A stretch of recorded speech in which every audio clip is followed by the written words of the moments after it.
Pivo sa predáva najčastejšie vo fľašiach, plechovkách alebo priamo z výčapu.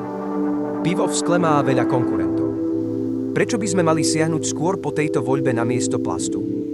Výsledky sú veľmi zaujímavé. Plastové fľaše obsahujú antimón, ktorý sa môže vyluhovať do nápojov. Antimón môže spôsobiť búšenie srdca, podráždenie dýchacích ciest či gastroporuchy. Preto je dôležitá kvalita PET fliaš.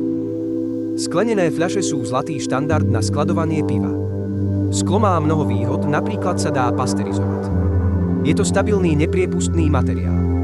Na prenos je síce sklo ťažké, ale benefity skladovania prevažujú. Hliníkové plechovky sú takmer nepriepustné, čo dodáva zlatistému moku akúsi potrebnú pečať, aby sme zvýšili jeho životnosť.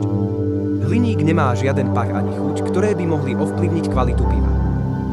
Jantárová farba chráni pivo pred skunkovaním. Tento nežiadaný jav nastáva, keď je pivo vystavené UV žiareniu. Plastové fľaše sa vyrábajú najčastejšie z bezfarebného plastu, čo pivu neprospieva. Počas letných olympijských hier v Londýne Heineken ako oficiálny alkoholový sponzor prvýkrát použil plastové fľaše. Išlo o bezpečnostné dôvody. Vo Veľkej Británii môžete na podujatiach podávať nápoje len v plastoch. Keď si dáte pivo do pohára, odhalí oveľa viac a umocní celkový zážitok.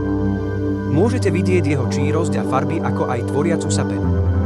Ďalšou výhodou je, že keď nalejete pivo do pohára, časť jeho sítenia sa stratí, bude sa piť lepšie.